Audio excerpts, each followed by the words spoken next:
Corruption को अगर आप नहीं रोक पाए, बिहार में पलायन को आप नहीं रोक पाए, तब आप अपने राज्य की मजबूती की कैसे कल्पना कर सकते हैं? भारत के राजनीतिक परिप्रेक्ष्य में ये बातें चल रही हों कि आने वाले दिनों में इसको हिंदू राष्ट्र की तरफ ले जाया जाए। वो हिंदू राष्ट्र वाली जो दिशा है वही दिशा है जिसमें बढ़ा जा सकता है। हिंदू ही बहुत विभाजित है, उसमें ही कई लोगों का, सनातन बहुत लिबरल है ना। हाँ, और वो कहीं तन के खड़ा नहीं हो जाता है कि हम ये नहीं होने देंगे। जाति की बात उठते ही बिहार की चर्चा शुरू हो जाती है। बिहार के बारे में कहा जाता है कि ये तो निश्चित रूप से वहाँ जातीय समीकरण ही मुख्य भूमिका निभाता है। जेपी का आंकड़ा 370, एनडीए 400 पार। तो इसमें क्या आपको लगता है कि ये कुछ ऐसा होने जा रहा है? तो ये राजनीति में जो ये कुछ चमत्कार जैसा होता है जिसमें नैतिकता को सबसे पहले ताक पे रख दिया जाता है। नमस्कार, भारतिका में एक बार फिर आपका स्वागत है और मैं अनुरंजन झा आज पटना में हूँ। पटना में हमारे साथ देश के वरिष्ठ पत्रकार और लंबे समय तक बीबीसी को अपनी सेवा दे चुके श्री मणिकांत ठाकुर जी हैं। देश के राजनीतिक हालात, बिहार के राजनीतिक हालात और आने वाले इस 18वीं लोकसभा में कैसा स्वरूप दिख रहा है, इस पर हम थोड़ी लंबी चर्चा करेंगे। मणिकांत जी, सबसे पहले तो बहुत बहुत स्वागत। बहुत शुक्रिया, स्वागत आपका पटना में। आपका अनुभव इतना है पत्रकारिता का, मैंने सोचा कि आपसे थोड़ी बिहार और देश के जो मौजूदा हालात हैं उस पर बात करें। और बिहार में हाल में जिस तरीके से नीतीश कुमार ने फिर एक बार पासा पलटा और बीजेपी के साथ आ गए, इसका लगता है आपको कि समीकरण पे कुछ असर पड़ेगा? असर तो निश्चित रूप से पड़ा है और पड़ना भी था, वो स्वाभाविक था। इसलिए कि जिस तरह से वो उन्होंने करवट बदली इस तरफ और उस तरफ में, तो जाहिर है कि जो समाज का जो बेस है, समाज बिहार का जिस तरह का है, उसमें नीतीश जी का इधर से उधर जाना, उधर से इधर आना, वो लगता था कि एक समाज का भी या समाज के समर्थन का भी इधर से उधर जाना और उधर से इधर जाना कुछ हद तक रहा। लेकिन मुझे लगता है क्या कि ये ऐसा नहीं होता है कि बिल्कुल से उसी का से फर्क आ जाए, बहुत ऐसा फर्क आ जाए जो कि परिणाम इस तरह से बदल जाए, अप्रत्याशित हो जाए, ऐसा भी नहीं है। पिछली बार 39 सीटें 40 में से, तो अप्रत्याशित इससे ज्यादा क्या होता? अगर ये मान लीजिए कि ये लोग साथ आ गए, तो अब वो परिणाम किस तरीके से आपको दिखता है? देखिए, जिस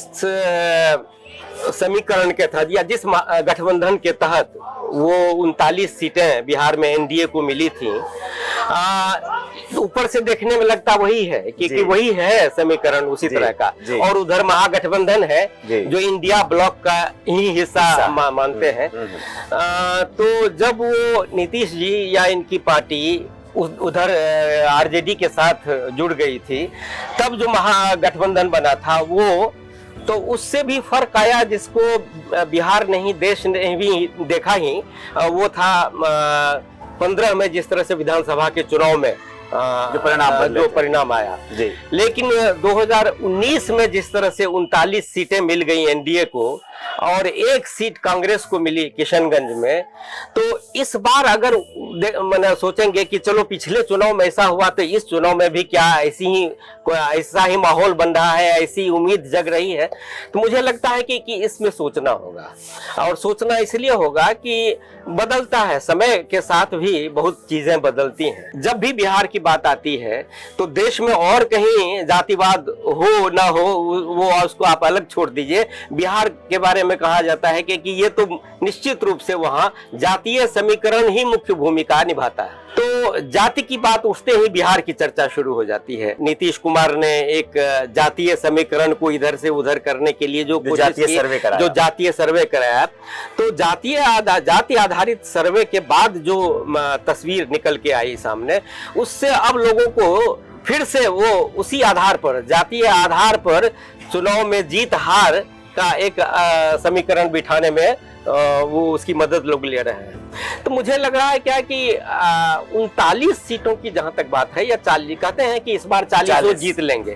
तो 40 जीत लेंगे ये कहने की बात लग रही है। लेकिन इस बार महागठबंधन में जो राष्ट्रीय जनता दल है और जिस तरह का वो गठबंधन है जिसमें वाम दल भी शामिल है और कांग्रेस भी है, तो आप ये कह सकते हैं कि कांग्रेस और आरजेडी के बीच जो रिश्ता बना उसमें थोड़ी खटास आई और उसमें तनाव जैसा दिखा है, हाल तक दिखा है, और सीटों के बंटवारे में या उम्मीदवार तय करने में तो उससे फर्क हो सकता है। लेकिन ये जो वाम दल के साथ जो उनका हुआ, जितनी सीटें उनको मिली है उतनी से लगता है क्या कि अगर वो सचमुच में पिछले चुनाव की तरह अगर सपोर्ट मिल गया, आरजेडी का जो सपोर्ट बेस है वो अगर उसको गया तो उनमें जीत की संभावना उभरती है। अगर एक प्रत्याशी के बदले में एक प्रत्याशी हो, एक उधर से इंडिया ब्लॉक का हो और इधर से एनडीए का हो, तो हो सकता है कि चुनौती बड़ी होती।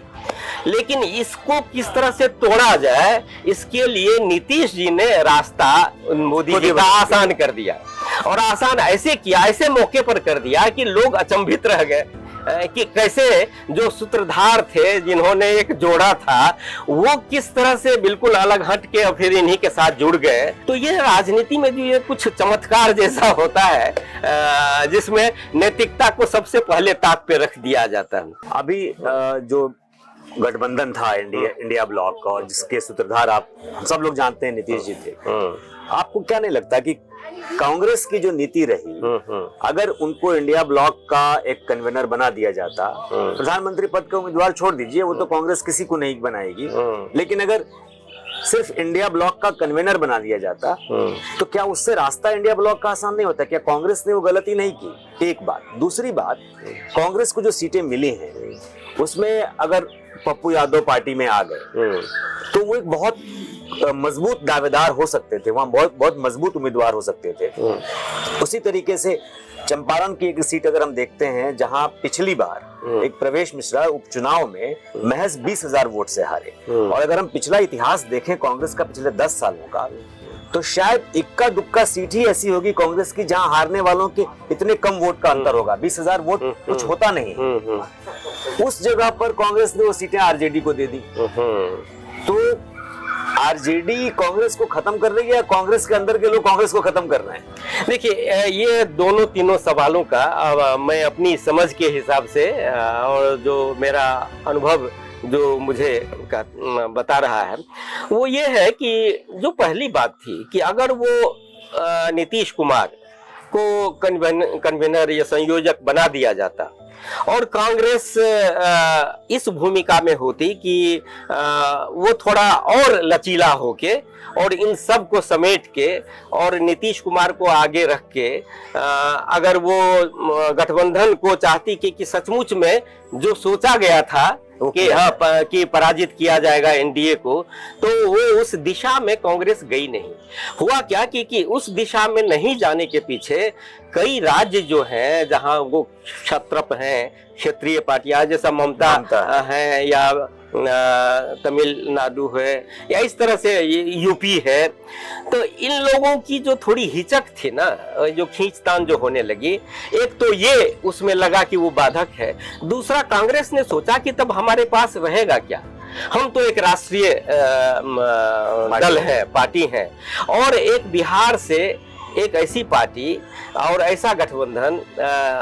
एक साथ है जिसमें जो सबसे प्रमुख दल है उसको वो 0 सीट है, पार्लियामेंट में एक भी सीट नहीं है राष्ट्रीय जनता दल को। और नीतीश जी को अगर हम ये सौंप देते हैं और उन्हीं को नेतृत्व लेने देते हैं तो फिर लगेगा क्या कि कांग्रेस ने अपने को इतना पीछे कर लिया कि अब इसके लिए बहुत संभावना बचती नहीं। दूसरी एक बात थी कि जाहिर तौर पर नीतीश जी की अति महत्वाकांक्षा जो है वो भी छिप नहीं पा रही थी। ये चाहते तो थे इनके दल के लोग इनके लिए कि प्रधानमंत्री कैसा हो, नीतीश कुमार जैसा हो, उनके सामने में अगर ये नारा लगे, उनके पार्टी दफ्तर में लगे और इस तरह का पार्टी की तरफ से एक प्रस्ताव भी आ जाए और उसके बाद नीतीश जी कहे कि नहीं मैं नहीं चाहता हूं, मैं बनना नहीं चाहता, तो लोग समझ जाते हैं कि इसमें इनकी सहमति कितनी है नहीं है। तो ये तो एक बात होती देखने की। तो वो अगर होता तब आप जान लीजिए कि जैसा मैं सोचता हूं कि पिछले चुनाव के बाद या नीतीश जी ने जैसे ही पाला बदला, राजनीति में इनका वक़्त जो है, इनका जो वजन है वो घटना शुरू हो गया। और उस जो घटना शुरू हो गया और उस तरफ जो तरजीह नहीं मिल रही थी इंडिया ब्लॉक की तरफ से, नेतृत्व हाथ में नहीं मिल पा रहा था, उससे थोड़ा सा असंतुलन हुआ इनके व्यक्तित्व में, राजनीतिक व्यक्तित्व में, और वो असंतुलन जो है मानसिक रूप में भी दिखा। तो ये सब जो होने लगा तो मुझे लगता है कि फिर बाद में बिखराव जैसा कुछ हो सकता था, आशंका उसकी थी। दूसरी बात जो कांग्रेस की आपने बात कही कि बिहार में राष्ट्रीय जनता दल ने और खास करके लालू यादव ने, लालू जी के बारे में या पिछले चुनावों से हम लोग देखते रहे हैं कि कांग्रेस को कितनी तरजीह दी जाए, कितना उसको आगे पैर पसारने के लिए जगह बिहार में मिले, तो इस पर वो बहुत सचेत रहते हैं। उनको हमेशा लगता है कि कांग्रेस का उभार जो है मतलब उनको नुकसान, और वो कांग्रेस की ही जो पूरी जमीन थी जो भारतीय जनता पार्टी के साथ कुछ जुड़ गई, कुछ इधर आरजेडी के साथ, लालू जी के साथ जुड़ी और इसके बूते उनको सत्ता भी मिली, तो वो नहीं चाहते हैं कि कांग्रेस इस तरह से उभर के सामने आए कि वो हमारे लिए भी उनको संभालना या उनको एक इसमें सीमा में रखना संभव न रहे। आपको याद होगा कि बेगूसराय में जब कन्हैया के बारे में, बेगूसराय सीट को लेके जो चर्चा हुई, पिछले चुनाव में भी बात हुई थी, अगर लालू जी चाहते तो कन्हैया हो जाते प्रत्याशी। उसी समय में अगर वाम पक्ष में वो थे तब भी उनको सपोर्ट अगर आरजेडी का मिल जाता तो वो आगे बढ़ जाते। और अगर उन्होंने जो बदल लिया, कांग्रेस में गए, तो अभी भी उसमें रुकावट अगर किसी तरफ से आ रही है तो लालू जी या उनकी पार्टी की तरफ से, इसीलिए कि तेजस्वी का जो राजनीतिक भविष्य वो देखते हैं, उसके लिए वो सोच रहे हैं, उसमें कन्हैया जैसे युवा नेता को चुनौती मिल सकती है। और बहुत हद तक पप्पू यादव के साथ भी यही बात है कि पप्पू यादव को वो कहा जाता है कि वो कब क्या रुख अपनाएंगे ये किसी को नहीं पता। तो लालू जी को ये खतरा रहता था कि अगर उस पार्टी में शामिल कर लें या पप्पू यादव को भी सपोर्ट कर दें तो ये भी कहीं ना आगे चल के तेजस्वी के लिए एक चुनौती, बड़ी चुनौती मिल जाए। तो ये सब मिलजुल के बिहार में वही स्थिति बनाए। कांग्रेस एक तरफ तो देखती है कि उसका राजनीतिक भविष्य कैसा हो, देश की हम राष्ट्रीय पार्टी हैं, लेकिन बिहार में आकर वो चूक क्यों जाती है कि ठीक है लालू जी तो अपना भविष्य देख रहे हैं, अपने बच्चे का भविष्य देख रहे हैं, बिहार का भविष्य तो वो देख ही रहे होंगे, उनके मन में क्या चल रहा होगा, लेकिन अपने बच्चे और अपनी पार्टी का भविष्य तो देख रहे हैं। लेकिन कांग्रेस अपनी पार्टी के भविष्य क्यों नहीं देखती कि उम्मीदवार उस सही चुने जहां विनेबिलिटी ज्यादा हो, उनके पास जाए। अनुरंजन जी, बहुत ही रोचक सवाल है ये, और इसके जो दो जवाब है वो जवाब ऐसे हैं कि एक बहुत ही दिलचस्प स्थिति है कांग्रेस और बीजेपी के संदर्भ में भी आप बात ये कह सकते हैं। कांग्रेस ने एक तरह से बिहार को अपने से मतलब छोड़ना शुरू कर दिया क्योंकि अब बिहार के लिए चिंता नहीं करना है, वहां से कुछ सीटें मिलती रहे ताकि केंद्र में कांग्रेस को सत्ता हासिल करने में थोड़ी मदद मिल जाए। और इसीलिए समाज में जब यही देखा जाता है कि जब पार्टी नेतृत्व, देश का जो कांग्रेस का जो नेतृत्व है वही ध्यान ज्यादा नहीं दे रहा है, तो धीरे धीरे लोग हटने लगते हैं और कांग्रेस की जमीन ढीली हो गई। और वो जमीन जो ढीली हो गई वो कुछ भारतीय जनता पार्टी की तरफ, कुछ इधर ये कहा जाता था कि अपर कास्ट या मुस्लिम या जो भी इस तरह दलित, ये सब जो है वो बट गए। और ठीक वही भारतीय जनता पार्टी के साथ भी हुआ। भारतीय जनता पार्टी ने भी नीतीश कुमार के साथ यहाँ सत्ता में यहाँ भागीदार रहना या वहां मदद लेना, ये जो था वो जैसे कांग्रेस ने छोड़ा था उसी तरह से सांगठनिक तौर पर, संगठन के स्तर पर भारतीय जनता पार्टी की रुचि घटती चली गई। और ये दुर्भाग्य एक तरह से बीजेपी का ये भी रहा कि यहाँ कोई ऐसा नेतृत्व नहीं उभर के आया या पता नहीं पार्टी ने ही उसको उभरने नहीं दिया हो कि वो अपने में संभाल लेके हाँ भारतीय जनता पार्टी अलग से भी बिहार में अपना जनाधार मजबूत करके और खुद सत्ता अपने बूते हासिल करे। लालू यादव को चुनौती देने वाले, हाँ, ये नहीं रहा। और जिस तरह से लालू यादव के भरोसे कांग्रेस हो गई, उसी तरह से नीतीश कुमार के भरोसे भारतीय जनता पार्टी हो गई। इसका नतीजा ये हुआ कि कमजोर होती चली गई बीजेपी, और एक तरह से नीतीश कुमार को ये मौका मिला कि बीजेपी को पीछे पीछे उस समय में जो सुशील कुमार मोदी थे वही बिहार में बीजेपी के बड़े नेता माने जाते थे। तो सुशील कुमार मोदी को साथ जोड़ के और उनको पीछे से पीछे चलाने के लिए जो उन्होंने एक तरह से माहौल बना दिया, बाध्य कर दिया, और इसमें सुशील मोदी ने भी जो कुछ भूमिका निभाई जिसका बाद में बीजेपी में विरोध हुआ काफी। तो ये इस वजह से ये दोनों दलों की स्थिति बिहार में यही है। अभी भी अगर ये कई लोग कहते हैं, आप घूमेंगे अगर बिहार में इसी चुनाव के सिलसिले में, तो बहुत जगह बीजेपी के लोग नाराज दिखेंगे। तो वो कहेंगे कि क्या जरूरत थी, कितना अच्छा तो अलग हो गए थे, नीतीश जी से पिंड छूटा था, और बीजेपी अपने बूते चाहती यहाँ मजबूती, और उसमें तब हम लोग चुनाव में उतरते तो अभी जो 17 सीट मिली है उस पर जो चुनाव लड़ रहे हैं तो उसमें ज्यादा में भी आप जीत हासिल कर सकते थे। दोनों पार्टियां जो केंद्रीय पार्टियां हैं, बीजेपी और कांग्रेस, इन दोनों का पिछलग्गू बनना बिहार में बिहार के पिछड़ेपन का बड़ा कारण हो सकता है। बिल्कुल। अगर देखिए कोई एक दल जैसे समग्र रूप में ममता बनर्जी है या कहीं भी मुख्यमंत्री जो जिस राज्य में है, पटनायक है, इस तरह से वो जितना ले पाते हैं, वो जितना कर पाते हैं, वो जितना केंद्र के सामने अपनी मजबूत स्थिति दिखा के अपने राज्य के हक में वो समर्थन या सहायता ले पाते हैं, वो संभव नहीं होता है कि आप एक गठबंधन के साथ हैं या आप में नेता ऐसे नहीं है जो वहां मजबूती से दिखा के। और हाँ, अब नीतीश कुमार गठबंधन में रहे, सत्ता में रहे, इतने वर्षों से उन्होंने बिहार को विशेष राज्य का दर्जा देने की मांग जो की, तो केंद्र में कहां सुनवाई हुई? कांग्रेस के समय में भी नहीं सुनवाई हुई। यहां तक कि उस समय के जो गृह मंत्री थे चिदम्बरम, उन्होंने तो कह दिया कि अब ये संभव ही नहीं है। तो लेकिन फिर भी इस मांग को इन्होंने अपनी विफलताओं को ढकने के लिए यहाँ जो बुनियादी स्तर पर जो विफलताएं थी, जैसे कि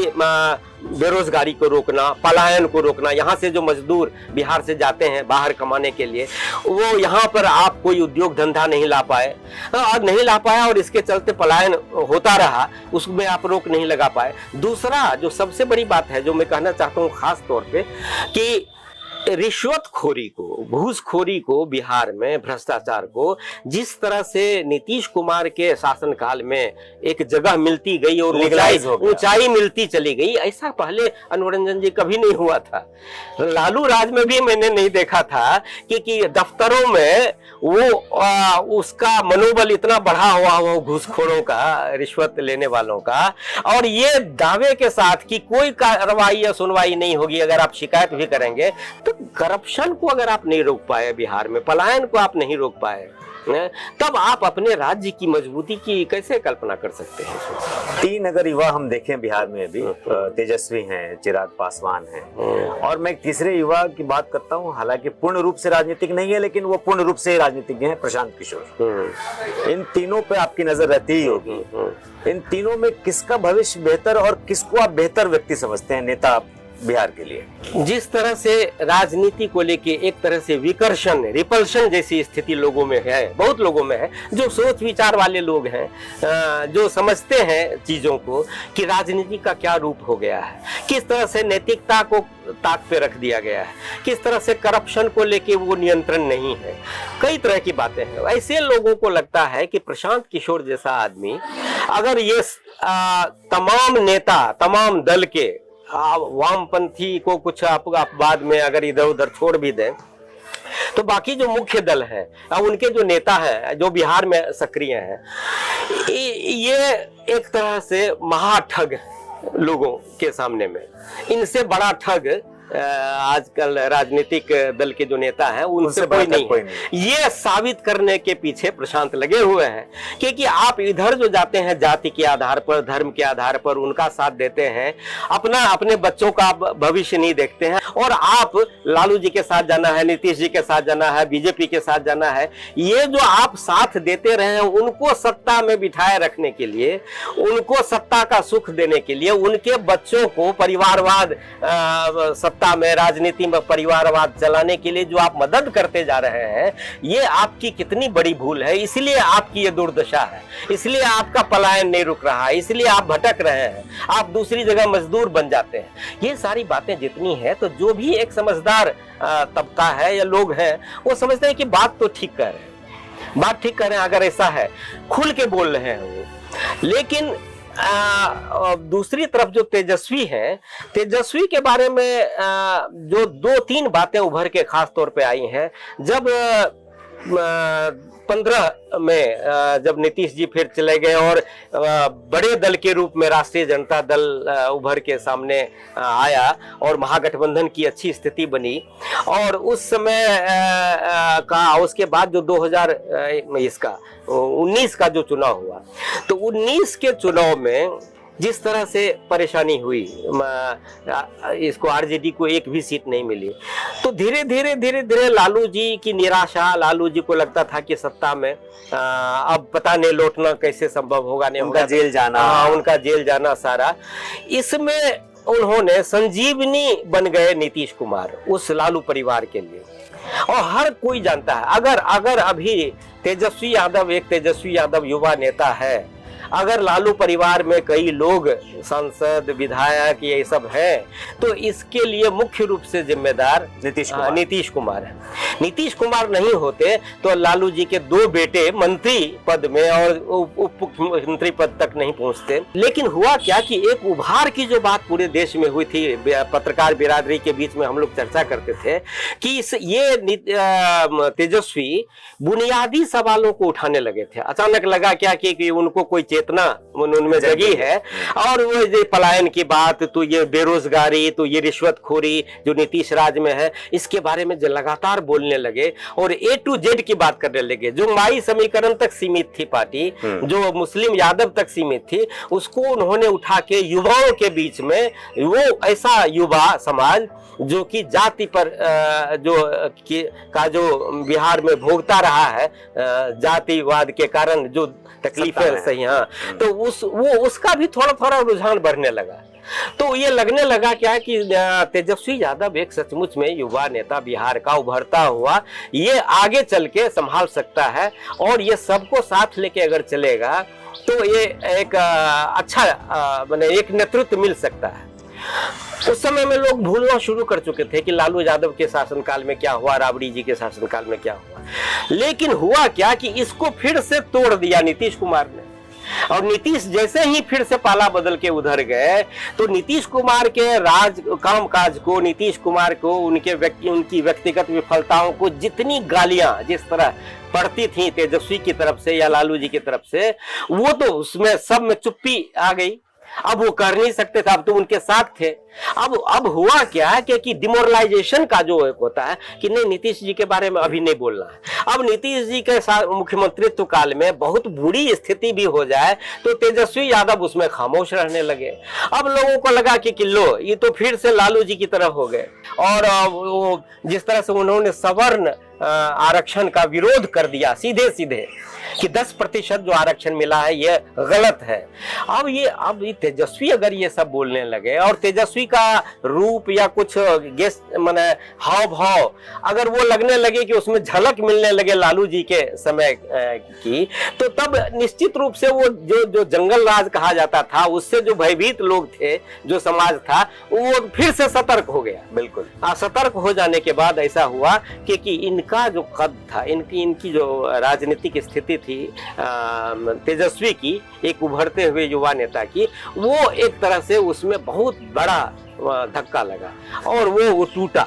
अब उसको कितना ये संभाल पाएंगे इस चुनाव में या आगे विधानसभा के चुनाव में, ये देखना तो बाकी है। और कन्हैया की जो है, वो कन्हैया का दल बदलना, वामपंथी से कांग्रेस पंथी हो जाना, ये सारा कुछ था। और जिस तरह से उनको जमीन नहीं मिल पाई यहाँ बिहार में, तो एक वैसा युवा नेता जो बोलने में कम से कम ये तो है क्या कि वो कहीं भी काउंटर कर सकता है, तो उसका भी वही हाल है। पप्पू यादव का आप देख ही रहे हैं, चिराग की क्या स्थिति, और चिराग की जो स्थिति है, चिराग का रुख जो है वो समझौता का है,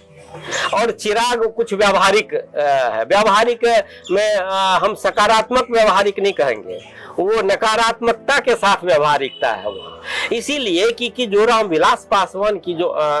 रहा परिवारवाद का, जिस तरह से अपने नेतृत्व अपने दल का परिवार से बाहर नहीं जाए, ये जो सोच उनकी थी, तो इसको हूबहू पूरा का पूरा इन्होंने ग्रहण कर लिया। तो लेकिन बिहारी फर्स्ट की करते हैं, देखिए, बात नेता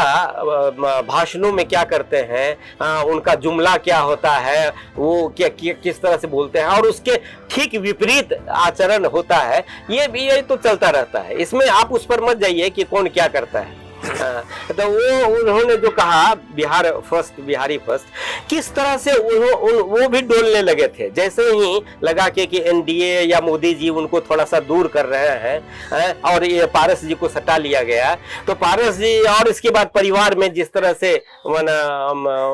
जैसी बुरी स्थिति में परिवार पहुंच गई कि अपना ही परिवार में दो भाग हो गया, तो वो सब तो लोगों ने देखा। और अब मुझे लगता है क्या कि एक चीज और है जो आप चर्चा करेंगे, कहीं भी जाएंगे तो सब कहेगा क्या कि परिवारवाद के मामले में अगर बिहार में आके मोदी जी बोलते हैं लालू परिवार पर, तो उनको इन पर नजर क्यों नहीं जाती है रामविलास जी के परिवार पे। मोदी जी और बीजेपी जिस तरीके से 400 पार 370 को लेकर के बीजेपी का आंकड़ा 370, एनडीए 400 पार, आप देश की राजनीति को भी देखते रहते हैं, इतना अनुभव है आपको, और बिहार तो आप बहुत करीब से समझ रहे हैं। तो इसमें क्या आपको लगता है कि ये कुछ ऐसा होने जा रहा है, या पिछली बार बीजेपी अपना एक्सट्रीम पा चुकी है? देखिए, उसमें ये निर्भर करता है कि अब देश के लोग ये जो राष्ट्रवाद और सनातन और हिंदुत्व, इसके ये जो प्रचार में जिस तरह से प्रचार में ही नहीं, लोगों के दिल दिमाग में भी जिस तरह से ये बातें उभरने लगी, लोगों ने देखा। आप जाएंगे, घूमेंगे गांव-गांव में, लोग देखेंगे कि वो इस आधार पर भी सोचने लगे। इंडिया ब्लॉक था, उसकी सबसे बड़ी चिंता ये थी कि जाति के आधार पर लोग टूटते क्यों नहीं है। हिंदू मतों का ध्रुवीकरण का जो माहौल बनता जा रहा है, ये तो होने ही नहीं देगा इसमें कुछ भी। तो ये तो बात है। तो अगर यही स्थिति और थोड़ी इसमें और थोड़ा बल मिलता रहा, तो परिणाम जो है वो 400 पार वाली तो बातें कहने की है, बहुत बढ़ा चढ़ा के किया हुआ है, लेकिन उस तरफ रुझान दिख सकता है मतदाताओं का। ये हो सकता है कि सबसे ज्यादा सीटें एनडीए को मिल जाए। और ये इसलिए भी लोग कह रहे हैं कि विपक्ष जिस रूप में है, जिस तरह से वहां बिखराव जैसी स्थिति है, जिस तरह से वहां विवाद जैसी स्थिति है, तो जो लोग ये सोचते हैं कि नहीं, इसको चुनौती मिलेगी एनडीए को, और ये जो इंडिया ब्लॉक है या कांग्रेस जो है या राहुल जी हैं, ये जो है ये इस तरह से चुनौती देंगे कि ये जो इतना ऊंचा मंसूबा बांधे हुए है एनडीए, वो पूरा होने वाला नहीं है। ऐसा भी नहीं दिखता, उसमें भी निराशा होती है ऐसे लोगों को। भारत के राजनेताओं का जो एक टेक है पिछले दिनों से, मतलब 10 सालों में देखे, पिछले 6-7 सालों में, खासतौर पर बीजेपी के अद्भुत उभार के बाद, तो अंतर्राष्ट्रीय मीडिया में जब हम देखते हैं, और खासतौर पे मैं अगर ब्रिटेन और यूरोप के बाकी हिस्सों, जहां मैं इन दिनों ज्यादा समय बिता रहा हूँ, तो वहां मैं देखता हूँ कि वहां के भी कुछ न्यूज़पेपर्स, कुछ मीडिया हाउसेस अब ये कहने लगे हैं कि हो सकता है कि भारत के राजनीतिक परिप्रेक्ष्य में ये बातें चल रही हों कि आने वाले दिनों में इसको हिंदू राष्ट्र की तरफ ले जाया जाए। आपको लगता है, आपका अनुभव कहता है कि इस तरफ भी बीजेपी सोच सकती है? जो भाषणों में, व्यवहार में, ये समय जो दिखता है भारतीय जनता पार्टी की तरफ से, या राष्ट्रीय स्वयंसेवक संघ हो या हिंदू संगठन में, तो उससे ये लगता है कि लोग तुरंत सोचने को विवश होते हैं कि ये वही दिशा है, वो हिंदू राष्ट्र वाली जो दिशा है, वही दिशा है जिसमें बढ़ा जा सकता है। लेकिन मुझे लगता है कि वो दिशा या वो लक्ष्य बहुत पास नहीं है अभी, उसमें बहुत सारी बातें हैं, बहुत सारी बाधाएं भी हैं, या उसके लिए आपको पूरे तौर पे, जैसा ही कह रहे हैं 400 के पार, या इस तरह से पूरा का पूरा लगे कि पूरे देश की जो मानसिकता है सारे राज्यों में इस तरह से ऐसा जुड़ गया है, तब तो वो आसान हो सकता है अगर किसी के मन में हो, सत्ता के मन में हो कि हिंदू राष्ट्र ये भारत हो, तो ये है। लेकिन ये एक बात ऐसी है जो विपक्ष को एक हथियार या आधार देता है कि इस बात का खतरा आप ये करके, ये जो यहाँ मुस्लिम समाज है, अल्पसंख्यक समाज है, उसमें आप ये डर पैदा करें, उनको बताएं, अगर वो नहीं समझ रहे हैं तो उनको एहसास कराया जाए जो कुछ कानून या धारा 370 या सीए, इन तमाम बातों को जोड़ के ये इसलिए भी कराया जाता है कि ये खामोश नहीं बैठ जाए, उनको तो कम से कम चुनौती तो मिले। दूसरी बात ये भी है कि अगर ये कहीं सोच के स्तर पर ये कहीं पल रही है बात, अभी जो मौजूदा सत्ता है, देश की सत्ता है, उसके मन में, तो वो भी अगर इस बात को जाहिर होने देने में अगर वो मजबूती देने लगे, बल देने लगेंगे, तो नुकसान भी हो सकता है। उसी तरह से कई लोग ऐसे हैं जो कि देखिए, अब है क्या कि हिंदुत्व के सवाल पर हिंदू ही बहुत विभाजित है, उसमें ही कई लोगों का, सनातन बहुत लिबरल है ना। हाँ, इसलिए कि सनातन बहुत लिबरल है और वो कहीं तन के खड़ा नहीं हो जाता है कि हम ये नहीं होने देंगे। वो कट्टरता नहीं है, उस तरह का की उग्रता नहीं है। इसीलिए मुझे लग रहा है कि उस दिशा में तुरंत ले जाना इतना आसान। एक आखिरी सवाल मणिकांत जी, आमतौर पे कहा जाता है कि लोकसभा चुनाव और विधानसभा चुनाव बिल्कुल अलग अलग होते हैं। कई राज्यों में ऐसा देखने को मिला है। क्या इस बार का लोकसभा चुनाव जो बिहार का परिणाम देगा, उसका असर आने वाले विधानसभा में दिखेगा, या फिर विधानसभा का चुनाव बिल्कुल अलग ही मुद्दों पर होगा? ये लोकसभा चुनाव से बिहार विधानसभा के चुनाव को जोड़ के देखिए, और बिहार में जो राजनीतिक दलों की स्थिति है, जो दो गठबंधन है, इनको देखिए, तो सबसे ज्यादा बड़ी चुनौती महागठबंधन के सामने में है। महागठबंधन को यह साबित करना है, आरजेडी को और कांग्रेस को और वामपंथी दलों को साबित करना है कि विधानसभा चुनाव में जो हम जाएंगे आगे, उसमें अगर ये लोकसभा चुनाव में पराजित स्थिति में अगर रहे, अगर कई सीटें जो 40 सीटें और 39 की बातें की जाती हैं, वो अगर ये ले गए तो उनको दिक्कत पेश आएगी आगे विधानसभा चुनाव में भी। इसलिए अगर लोग पूछेंगे ना कि लोकसभा चुनाव में तो आपको 0 आ गया, आपकी तो 1-2 सीटें मिली, तो आप विधानसभा चुनाव में इस माने किस आधार पर हो कि कौन सी मजबूती आप खोज रहे हैं? आरजेडी को और लालू जी को सबसे बड़ी चिंता है कि विधानसभा चुनाव अगर जीतना है तो इस चुनाव में कुछ न कुछ दिखाना है। ये जो एक लग गया है उनका माने धब्बा सा लगा है कि एक भी सीट लोकसभा की इनके पास नहीं है, तो इसको तोड़ने के लिए जी जान से कोशिश होगी। मैंने इसलिए सवाल पूछा क्योंकि 19 में भी एक सीट नहीं थी, लेकिन 20 में आरजेडी ने बहुत अच्छा परफॉर्म किया। तो अगर 24 में वही स्थिति बनती है तो क्या 25 बदलेगा, या इस बार हालात कुछ दूसरे हैं? हालात बदलेंगे, इसलिए कि माहौल बदला हुआ है देश का, राज्य का, हर जगह का। और वो जो आप जिस धारा की बात करते हैं, जिस सोच की बात करते हैं, जिस उभार की बात करते हैं, वो आगे वो ऐसी सोच, ऐसी उभार जो है वो और बलवती होगी कि क्या होगा ये अभी से आप नहीं समझ सकते। उस समय तक क्या होगा नहीं होगा नहीं कह सकते। अगर वो माहौल अनुकूल नहीं रहा आरजेडी के या प्रतिकूल रहा महागठबंधन के, तो विधानसभा चुनाव में मुश्किलें पेश आ सकती हैं। बहुत बहुत शुक्रिया मणिकांत जी, इतना बहुत शुक्रिया, अच्छा लगा आपके साथ बातचीत करके।